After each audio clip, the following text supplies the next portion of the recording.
ऐसे ठग जिन्होंने ताजमहल, लाल किला और भारत के राष्ट्रपति भवन के साथ साथ एफिल टावर और स्टैचू ऑफ लिबर्टी को भी बेच दिए। लेकिन वो कैसे, जानने के लिए बने रहना वीडियो के एंड तक। नंबर 1, एक आदमी जिसने एफिल टावर बेच दिया। 1925 में विक्टर लस्टिंग नामक एक ठग फ्रांस के दौरे पर था। ये वही समय था जब फ्रांस प्रथम विश्व युद्ध से उभर रहा था। तभी एक न्यूज़पेपर में आई कि सरकार को एफिल टावर का खर्चा उठाना काफी महंगा पड़ रहा है। ये न्यूज विक्टर लस्टिंग ने पढ़ी और उसने कुछ ऐसे सामान और नकली दस्तावेज तैयार किए जिससे ऐसा आभास पैदा किया जा सके कि वो एक सरकारी अफसर है। विक्टर ने 6 मेटल के स्क्रैप डीलर्स को एक होटल में एक सीक्रेट मीटिंग के लिए बुलाया। उन 6 जनों से उसने कहा कि सरकार पैसों की किल्लत से एफिल टावर को बेचना चाहती है। उन लोगों को अगर ये टावर खरीदना है तो बोली लगा के शुरू करो। और अगले ही दिन उसने आंद्रे पॉइजन नामक डीलर की $70,000 की बोली को मंजूर कर दिया।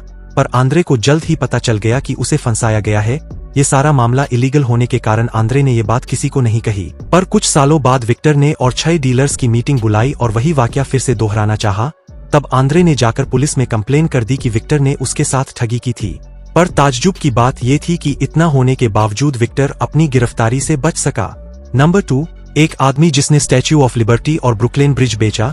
जॉर्ज सी पार्कर एक अमेरिकन ठग था जिसने 1920 की दशक में तकरीबन न्यूयॉर्क की सभी महत्वपूर्ण जगह बेच दी थी। Madison Square garden, metropolitan museum of art, grand का मकबरा और स्टैच्यू ऑफ लिबर्टी बेचने के लिए जॉर्ज की सबसे पसंदीदा जगह थी।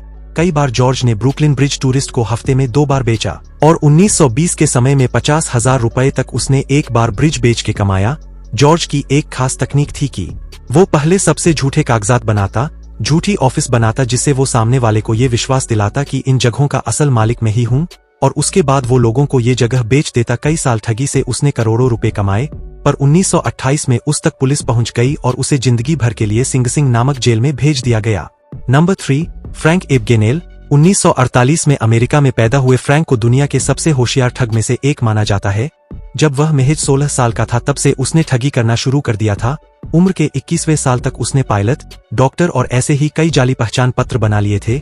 वह नकली चेक बनाने में माहिर था जिसकी मदद से उसने बैंकों को उस समय $2.5 मिलियन का चूना लगा दिया। पर उम्र के 21वें साल में उसे पकड़ा गया। 5 साल जेल में बिताने के बाद उसे जमानत देने के लिए 2 शर्तें उसके सामने रखी गई। पहली कि तुम्हें अमेरिका के टेक्सास शहर में जाना होगा और दूसरी कि तुम्हें वहां जाके FBI अधिकारियों को सिखाना होगा कि इन जैसे क्राइम से कैसे निपटा जाए।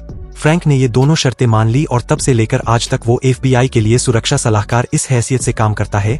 फ्रैंक की इसी होशियारी को दिखाती एक फिल्म भी उस पर बनी है जिसका नाम है catch me if you can, जिसमें लियोनार्डो दी कैप्रियो ने काम किया हुआ है। नंबर 4, एक इंसान जिसने 3 बार ताजमहल बेच दिया। नटवरलाल वो इंसान था जिसने ताजमहल 3 बार, लाल किला 2 बार और राष्ट्रपति भवन को 1 बार बेचा था।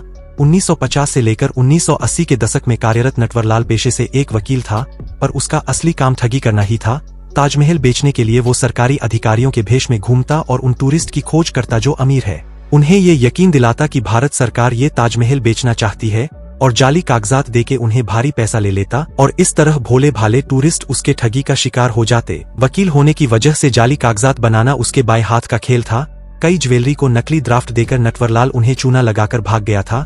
कई बार उसे अरेस्ट भी किया गया पर ज्यादातर वह किसी तरह भागने में कामयाब हो जाता। आखिरी बार उसे 1996 में उम्र के 84वें साल में अरेस्ट किया गया, पर वहां से भी वह भागने में कामयाब हो गया। तब से लेकर आज तक उसे किसी ने भी नहीं देखा। आज के लिए दोस्तों बस इतना ही। वीडियो अच्छा लगा तो लाइक जरूर करें और अगर आप हमारे इंडियन फैक्ट बॉय चैनल पे नए हैं और आप भी ऐसे इंटरेस्टिंग वीडियो में रुचि रखते हैं तो दोस्तों चैनल को सब्सक्राइब करें ताकि आप आने वाले वीडियो को बिना रुके देख सके। फिर मिलूंगा दोस्तों एक नए वीडियो के साथ में, तब तक के लिए बाय।